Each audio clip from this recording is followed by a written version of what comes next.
ബീഹാറിൽ പ്രളയ മുന്നറിയിപ്പ്.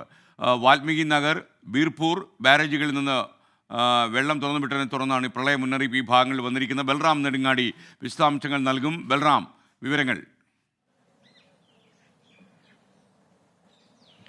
എസ്കെൻ, കഴിഞ്ഞ 2 ദിവസമായി ബീഹാറിൽ അതിശക്തമായ മഴയുണ്ട്. അത് സംസ്ഥാനത്തെ നദികളിലെല്ലാം തന്നെ ജലനിരപ്പ് ഉയരാൻ കാരണമായിരിക്കുന്നു. ഒപ്പം തന്നെ സാഹചര്യം രൂക്ഷമാക്കിയത് നേപ്പാളിലുള്ള കടുത്ത മഴയും തുടർന്നുണ്ടായ പ്രളയവുമാണ്. ബാഗ്മതി നദി പ്രധാനമായും നേപ്പാളിൽ നിന്നും ഉത്ഭവിച്ച് ഇന്ത്യയിലേക്ക് ഒഴുകുന്ന നദിയാണ്. ബാഗ്മതി നദിയിൽ നേപ്പാളിലെ അണക്കെട്ട് തകർന്നതിനെ തുടർന്ന് കടുത്ത ജലമൊഴുക്ക് ഉണ്ടായിരുന്നു. എന്നാൽ അത് 2 ബാരേജുകളിലായി ഈ വെള്ളം തടഞ്ഞു നിന്നതിനെ തുടർന്ന് വലിയ പ്രശ്നങ്ങൾ കഴിഞ്ഞ മണിക്കൂറുകളിൽ ഉണ്ടായിരുന്നില്ല.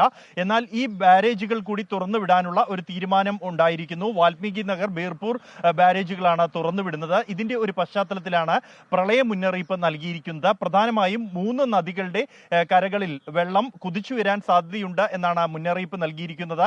കോസി, ഗണ്ഡക്, ഗംഗ എന്നീ നദികളുടെ തീരങ്ങളിൽ താമസിക്കുന്നവർക്കാണ് ജാഗ്രതാ നിർദ്ദേശം നൽകിയിരിക്കുന്നത്. കഴിഞ്ഞ ദിവസങ്ങളിൽ ഉണ്ടായ ശക്തമായ മഴയിൽ തന്നെ 13 ജില്ലകളിൽ പ്രളയ സാഹചര്യം ഉണ്ടായിട്ടുണ്ട് ബീഹാറിൽ. ഇതിനേക്കാൾ രൂക്ഷമായ ഒരു സാഹചര്യത്തിലേക്ക് കാര്യങ്ങൾ നീങ്ങുന്നു എന്നാണ് ഈ മുന്നറിയിപ്പിലൂടെ വ്യക്തമാകുന്നത്. എസ്കെൻ.